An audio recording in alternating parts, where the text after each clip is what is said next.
வெனின்சுலாவை attack பண்ணி அந்த நாட்டை கைப்பற்றின மாதிரி இப்ப கிரீன்லாண்டையும் பிடிச்சிடலான்னு ஆணவத்தோட ட்ரம்ப் பேசிட்டு சுத்துறாரு. ஆனா அது அவ்வளோ ஈஸியா? வெனின்சுலாவை ஈஸியா பிடிச்சிடலாம் உண்மைதான்.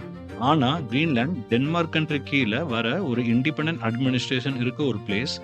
என்னதான் கிரீன்லாந்து டென்மார்க் கீழ வந்தாலும் அவங்களுக்குன்னு தனி எலெக்ஷன்ஸ் இருக்கு, பார்லிமெண்ட்டும் கூட இருக்கு. கூடவே டென்மார்க் அண்ட் அமெரிக்கா 2மே நேட்டோ மெம்பர்ஸ். நேட்டோல இன்னும் powerful EU countries UK, France, ஜெர்மனின்னு நிறைய பேர் இருக்காங்க.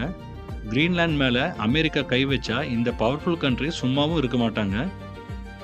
இருந்தாலும் இன்னைக்கு டேட்டுக்கு ட்ரம்ப் நினைச்சா என்ன வேணாலும் பண்ணுவாரு. மண்டை ஃபுல்லா ஏதோ புடிச்சு அவர் ஆட்டுன்னு ஆட்டுது. அவர் பண்ற அட்ராசிட்டியை கேட்க இன்னைக்கு டேட்டுக்கு ஒருத்தரும் கிடையாது.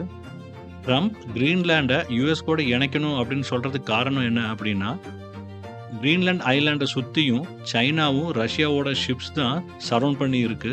இது குளோபலாக பெரிய ரிஸ்கை ஏற்படுத்தும் அப்படின்னு சொல்றாரு. சைனாவையும் ரஷ்யாவையும் டென்மார்க்னால சுத்தமாக கண்ட்ரோல் பண்ண முடியாது, அமெரிக்காவால் தான் முடியும் அப்படின்னு. அதே சமயம் கிரீன்லாண்டை அமெரிக்காவால் மட்டும்தான் காப்பாற்ற முடியும்னு பேசிட்டு சுற்றுறாரு. இதெல்லாம் ஒரு பக்கம் இருக்க, புட்டினும் ரஷ்ய மக்களும் ஒரு ஓரமாக உட்காந்து சிரிச்சுக்கிட்டு இருக்காங்க. ஏன் அப்படின்னா, உக்ரைன் நேட்டோல ஒரு மெம்பராக போறாங்க அப்படின்னு சொல்லி தான் இந்த வாரே ஸ்டார்ட் ஆச்சு. ஆனால் இப்போ என்ன நிலைமை அப்படின்னா, நேட்டோல இருக்க கண்ட்ரிஸே சண்டையில் ஈடுபடுறது இன்னும் காமெடியாக இருக்கு.